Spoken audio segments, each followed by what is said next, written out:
तो किंवा ती अचानक का बदलली यामागचं धक्कादायक आणि वास्तव सत्य. हा माणूस तोच आहे का ज्याच्यावर मी विश्वास ठेवला होता? ती आधीसारखी बोलतच नाही. आपलं नातं नेमकं कुठे चुकलं?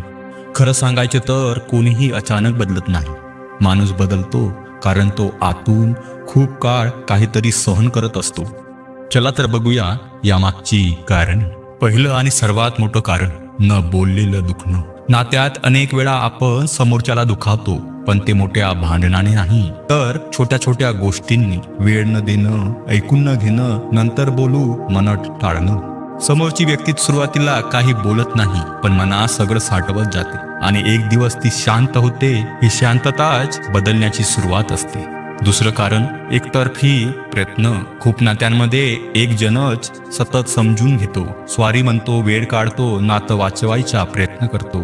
दुसऱ्याला सवय लागते की हा सांभाळून घेईल, ही मला सांभाळून घेईल. पण माणूस कितीही चांगला असला तरी तो शेवटीच थकतो आणि थकल्यावर तो भावनिकदृष्ट्या दूर जातो. तिसरं कारण अपेक्षा आणि वास्तव यातली दरी. आपण समोरच्याला मनातल्या मनात एक परफेक्ट प्रतिमा देतो. तो असा असावा, ती तशी वागावी, पण समोरचा माणूस वेगळा असतो. जेव्हा तो आपल्या अपेक्षांप्रमाणे वागत नाही तेव्हा आपल्याला वाटतं हा बदललाय, पण खरं तर आपण वास्तव स्वीकारायला उशीर करतो. आपण खरं कारण स्वीकारायला, खरी परिस्थिती स्वीकारायला उशीर करतो.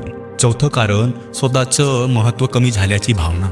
जेव्हा नात्यात माणसाला वाटतं की माझ्या भावना, माझे बोलणं, माझं अस्तित्व याला काहीच किंमत उरलेली नाही, तेव्हा तो स्वतःला वाचवण्यासाठी बदलतो. तो कमी बोलतो, कमी व्यक्त होतो आणि हळूहळू दूर जातो. आता यावर आपण उपाय बघूया. पहिला उपाय, प्रामाणिक संवाद करा. भांडण्यासाठी नाही, जिंकण्यासाठी नाही, तर समजून घेण्यासाठी बोला. तू असं करतोस पेक्षा मला असं वाटतं हे शब्द वापरा. दुसरा उपाय, वेळेत लक्ष द्या.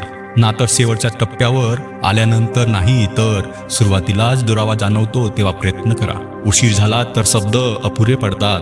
तिसरा उपाय, दोघांचेही प्रयत्न हवेत. एकट्याने ओढलेलं नातं जास्त काळ टिकत नाही.